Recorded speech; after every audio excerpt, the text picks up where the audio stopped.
The 2021-22 season is just weeks away, with dozens of exciting and potentially frustrating storylines on and off the court for hoops fans to consume. The upcoming season will be a thrilling one in particular for basketball historians, as various all-time records could potentially be broken by some of the league's active legends. Steph Curry can finally fulfill his destiny, LeBron James can pass up his body prototype, and Chris Paul can cement his legacy as point guard. Monumental stuff.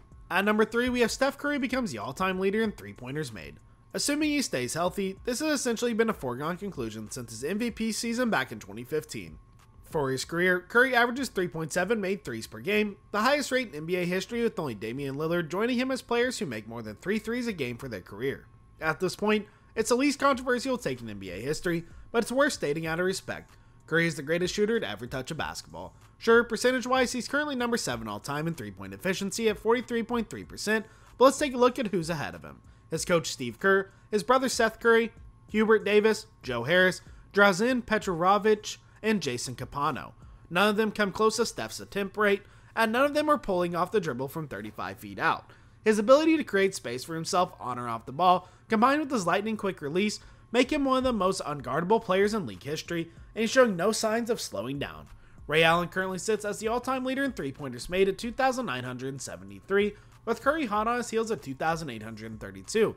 With just 142 to go, he should pass Jesus Shuttlesworth around the 39-game mark of the season if he's knocking shots down at his career-rated 3.7 made threes a game. However, if he remains as unstoppable as he was last season and hits 5 threes a game, an absolutely absurd number that he achieved 3 times in his career, he could take his crown in around 29 games. What's game number 29 on the Warriors calendar? December 17th, and Boston played the Celtics, the team for whom Ray Allen was playing when he passed up Reggie Miller for the number 1 spot on the list back in 2011. Another fun day for Curry to take the record in front of a massive viewing audience would be the Warriors' Christmas Day game against the Phoenix Suns. At number 2, we have LeBron James passes moves into second place on the all-time leading scorers list. James already passed Michael Jordan and Kobe Bryant on the list, sparking myriad greatest of all-time debates and initiating shouting matches on various talking head shows. The upcoming milestone will be less controversial, as no one would ever argue that Karl Malone is a better basketball player than LeBron James. Even so, Malone had historically great longevity, winning his second MVP just prior to his 36th birthday and averaged 20 points per game while pushing the age of 40. James passing him up for the number 2 spot on the all-time list is a testament to his own longevity and Ironman durability. Malone, whose bodybuilder frame has always been the comp for James, he's Magic Johnson in Karl Malone's body, sits at 36,298 points, with James fast approaching his rearview mirror at 35,367. 1,562 points is all that stands between James and the number 2 spot. Let's assume he won't reach his career average of 27 points per game this upcoming season, given his advanced age and surrounding talent. Russell Westbrook might be taking the ball out of James' hands quite a bit. If he gives the Lakers 24 points per game, he should pass up the mailman around the 65 game mark. This lands an away game against the Houston Rockets, which is fine, but if James can either push to the 58 game mark, the Lakers play Malone's Utah Jazz at Staples Center, or hold off until the 76 game mark, the Lakers travel to Utah, it would be quite poetic. Whenever James gets to that magic number, it's sure to be a spectacle given the Lakers' pedigree. Will James stick around long enough to reach Kareem Abdul-Jabbar's all-time record of 38,387 points?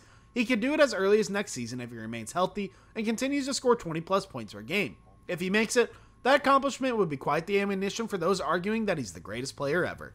At number 1, we have Chris Paul jumps 2 players, including Hall of Famer on the all-time greats. Well, he made the conference finals with the Houston Rockets in 2018 and could have possibly beaten the Golden State Warriors and made the finals if he didn't get hurt, and helped the Suns to the finals in 2021, acting as a veteran leader of an up-and-coming squad that had done relatively nothing before he arrived there. Still, doubters remain, but there's nothing like an all-time accolade to bump up a player's historic reputation a bit.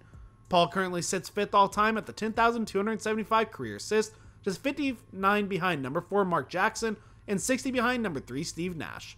Nash is one of the greatest point guards of all time, and Mark Jackson was no slouch himself. Similar to James, Paul has already jumped the all-time best in the category by passing out Magic Johnson, but continuing to climb the ladder will only help to cement his legacy. Paul is going to pass up Nash early on if this is the case, around game number 7 or 8 of the season. How about against his former team Rockets, who traded Paul away for Russell Westbrook in a deal that Houston likely regrets, or maybe a showdown with the Atlanta Hawks, led by point guard Trae Young, who may very well climb towards the top of the list if he follows his current trajectory. Well guys, thank you so much for making it to the end of the video. Be sure to smash that like button, subscribe to Sports Source, and ring that notification bell so you never miss a video. Thanks for watching.